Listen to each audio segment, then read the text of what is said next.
আমরা সিলেট নিপির মাজারও আমরা আছি।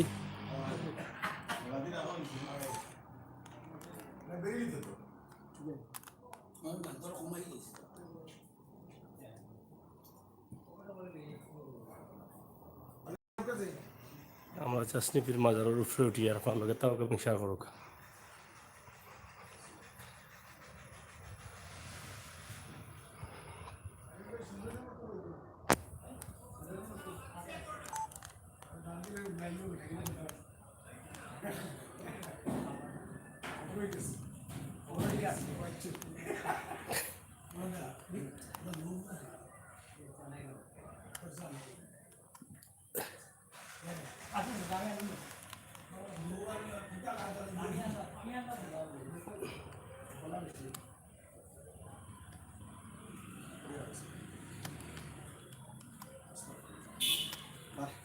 তারা ডরে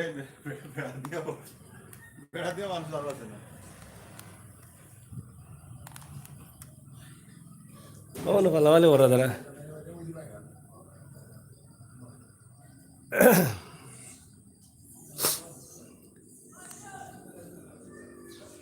প্রিয় বিবার সকল, আমরা হযরত চাষনিপির রহমতুল্লাহি আলাইহির মাজার শরীফ আপনারা জানেন অনেক টিল্লার উপরে আমরা উঠি আর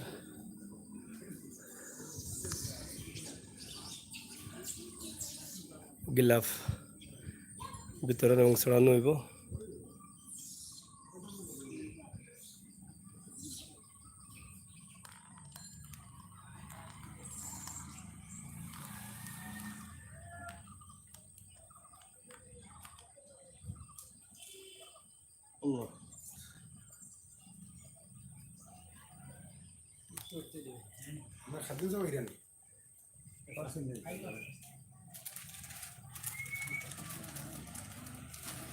আপনারা জানেন যে এখানে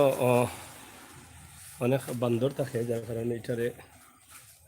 গ্রিল দিয়ে রাখা হয়েছে চাষনিপির মাজার।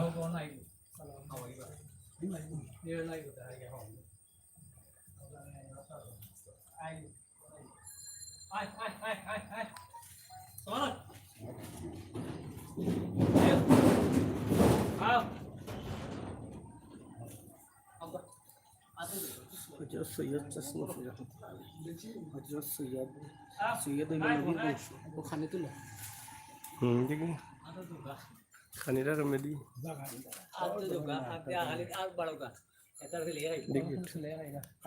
খাও খাও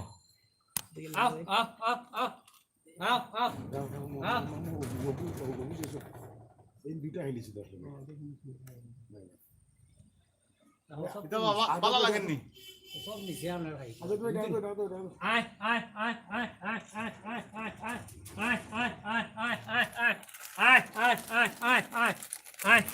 ওদের কাছে উঠিও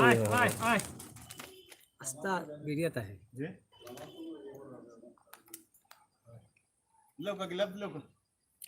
ও সাইড মাথার দুই লোক দুইজনে এই বন্দর গেছে গেলি বন্দর গেছে বুলিয়ে গেছে খালি কই ওয়া সাউকা আমি দেই দেব আমি দেই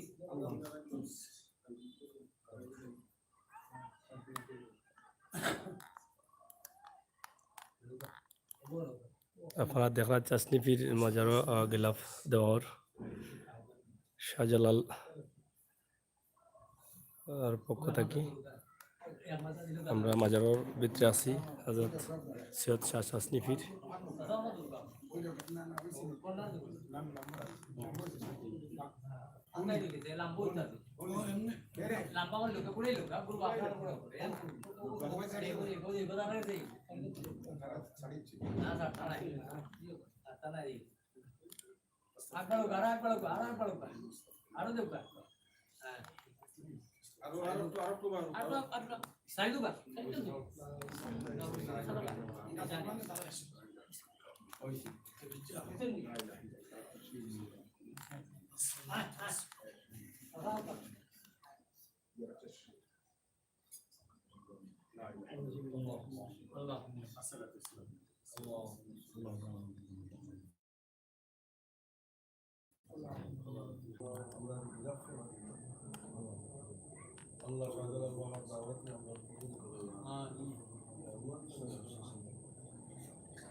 চাষনি স্যার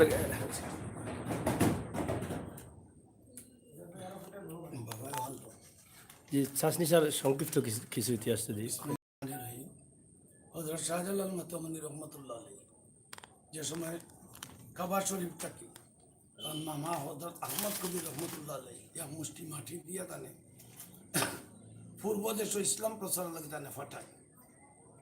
ছাত্রী শাহ রহমতুল্লাহ তার লোকে তখন সফর সঙ্গী আসলাম জায়গায় জায়গায় ইয়া তাই আল্লাহ তানে এত বড় জ্ঞানের অধিকারী করছে এত বড় তাফোমিটার তার মাঝে আছে তার জিফিরার আঘাত এই মাটি লইয়া এই মাটির পরীক্ষা করতে পারতাম আল্লাহ এমন ক্যাপাসিটি দানে দিছে আস্থা রাস্তা আইসন মাটি পরীক্ষা করে করে আইয়া এই সিলেটের মাটির লোকে তান যখন জিফরাত লাগাইয়া দেখছেন সুগন্ধি লোকে মিল হয়েছে কাভার মাটির লোকে তখন ওখানে মাঝে আইয়া হজরত শাহজালাল মাতামনি রহমতুল্লাহ আলী আরাম ফরমাইছেন আর তানে ওস্তানদে হয়েছে ইসলাম প্রচার লাগে ইনশাআল্লাহ আজ ছাত্রী শাহ রহমতুল্লাহ আলী এখানে আইয়া আমরা গেলাম শাহজালাল মাতামনি রহমতুল্লাহ দরবার থেকে আইয়া উরুস দাওয়াত দিয়া যাইলাম আমার খান্দাক মতল্লি সাহেবরে আমরা সিটি সমঝাইলাম আর 700 বছরের উরুস মোবারক সব শরীক হইতাম ও দাওয়াত দিয়া যাই আমরা এটা আজকে জানলাম যে চাষনি ফির সাহেব যে শাহজালাল রহমতুল্লাহ আলাইরে যে মাটি দিয়ে দিছিল ও মাটি পরীক্ষা করিয়া ওখানে নির্ধারণ করিয়া দিয়েছেন ও চাষনি ফির সাহেবর পরীক্ষায় ওখানে আসছেন শাহজালাল সাহেব এবং আল্লাহ তানে এই দিন দান করতে বর্তমান বৈজ্ঞানিকের মাঝে সেরা বৈজ্ঞানিক আধ্যাত্মিক জগতের বৈজ্ঞানিক তাই পৃথিবীর মাঝে সেরা ছাত্রী শাহ রহমতুল্লাহ আলী বৈজ্ঞানিক আচ্ছা আমরা আরও একটা বিষয় জানতাম সেরকম আপনি দীর্ঘদিন তাকে আমরা দেখছি বিভিন্ন মিটিং ও বিভিন্ন প্রোগ্রামও আপনি সিলেটের আধ্যাত্মিক রাজধানী হিসাবে আপনি দাবি করা এটা আসলে কতটুকু সফলতা পর্যন্ত আইছে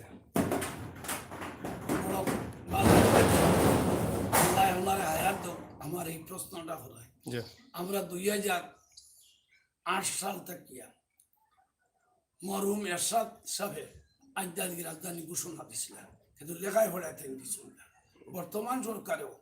এর পূর্ব সরকার হলো আধ্যাত্মিক রাজধানী মুখে হই কিন্তু লেখায় পড়ায় দেখি না আমরা 2008 সালও গণপ্রজাতন্ত্রী বাংলাদেশ গণের মাননীয় প্রধানমন্ত্রী বরাবরে ডিসি সাহেবের কাছে স্মারকলিপি দিছি এরপরে অর্থমন্ত্রী সাহেবের কাছে স্মারকলিপি দিলাম আব্দুল ভাল্লাহ মুস্তাফির কাছে এখন পর্যন্ত কোনো রেজাল্ট পাইলাম না কিন্তু আমরা এমনি সব জায়গাতেও আধ্যাত্মিক রাজধানী এটার একটা কারণ ঢাকা হইল বাংলাদেশের রাজধানী চিটাগাং হইল আপনার বাণিজ্যিক রাজধানী খুলনা হইল সামুদ্রিক রাজধানী আর 360 জন আউলিয়া উপমহাদেশের মধ্যে কোথাও নাই একমাত্র সিলেট বিভাগ ছাড়া তাই আমি দাবি করলাম এখনো সরকারের কাছে এই সিলেটে আধ্যাত্মিক রাজধানীটা ঘোষণা লিখিত পরিচয় ঘোষণা দেওয়া আমরা ওইটা আশা করলাম আপনার দীর্ঘদিনের দাবি এবং আমরা বিভিন্ন প্রোগ্রামও দেখছি আপনি দীর্ঘদিন থাকি এই দাবিটাও জানাই আইরা তা আমরা আজকে সিলেটের ইত্যাদি টিভির মাধ্যমে সংশ্লিষ্ট দায়িত্বশীল যারা আছেন তার কাছে আবদার করলাম যে আমরা আধ্যাত্মিক রাজধানী যেটা যে বিষয়ের উপরে আমরা আধ্যাত্মিক দাবি করলাম সেই বিষয়টাও আজকে আমরা মুরব্বিয়ানে উপস্থাপন করছেন আপনারা হয়তো শুনছেন যে আধ্যাত্মিক রাজধানী 360 জন আউলিয়া যেখানে আসেন যে মাটির অলিতে গলিতে পবিত্র মাটি হিসাবে খ্যাতি অর্জন করছে সিলেটের এই পবিত্র মাটি এই মাটি আধ্যাত্মিক রাজধানী হিসাবে শীঘ্রই যেন ঘোষণা করা হয় এটা আমরারও দাবি ধন্যবাদ দর্শক আপনারা দেখলা যে আমরা চাষনি পীর মাজার থাকি আমরা কিছু তথ্য আপনারা দেওয়ার চেষ্টা করলাম চাষনি জি বান্দর সম্বন্ধে আমরা একটু একটু একটু এরকম চাই বান্দর সম্বন্ধে যখন এখানে আরাম ফরমাইলেন এটা একটা ফাহাম তখন তাহলে খুব বান্দরে সবসময় তার সেবা যত্ন করতো বান্দরে মানুষও সেবা যত্ন বান্দরেও করতো তাই বান্দরে খুব আদর করতাম সেই প্রতি আজ পর্যন্ত সেই বান্দরগুলো আছে যেমন শাহজালাল সাহেবের দরবারে গজার মাছ আছে এটাও শাহজালাল সাহেব মজতমনি রহমতুল্লাহ আলাই ফুসিয়াই গজার মাছ আজকে এবং কবুতরগুলোও হয়তো শাহজালাল মতমনি রহমতুল্লাহ আলী আউটও একটা আধ্যাত্মিক জিনিস সেটাও আজকে শাহজালাল দরবারে আছে বিদ্যমান আছে সোনার কহিমা গুরু আছে আর এই বান্দরগুলো হুজুর জীবদ্দশা থেকে এই বান্দরগুলো আছে, আজ পর্যন্ত এই বান্দরগুলো আছে। বান্দরগুলা এই যে জঙ্গল থাকার কারণে টিল্লার উপরে থাকার কারণে বান্দরে খেদমত করতো। খেদমত করতে হয়।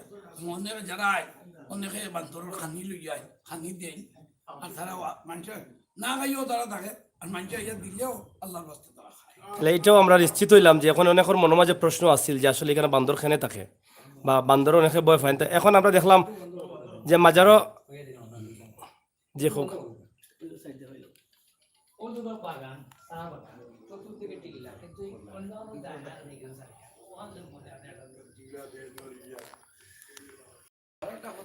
আপনারা দেখরা যে এখানে বান্দর যাতে বান্দরগুলা মানুষে না করতে পারে এর লাগে কেন গ্রিল দেওয়া হয়েছে। অনেকে ডরাই আইন না, কিন্তু ক্ষতি করে না বান্দর। কিতা কইতা আসলে আপনি? আমি আর একটা কথা ওনারা কইলাম, এটা দেখেন একটা টিলা, জি উত্তরে দিয়ে আছে আমার টি গার্ডেন, আও পাশে আছে জঙ্গল, চতুর্পাশে জঙ্গল আছে, টি গার্ডেন আছে, কিন্তু বান্দরগুলা এই অলিয়া উলিয়া যে তার আধ্যাত্মিক শক্তির জুড়ে এরারে যে তাই পুষিছিলা, এইগুলার তান আদর করছিলা, সেই হিসাবে এই মাজারটাকে তারা কোনো উন্নত রূপ না যায় না। এটাই একটা প্রমাণ। জি ধন্যবাদ। আইজেনি দোকানে অন্য দোকানে খাইব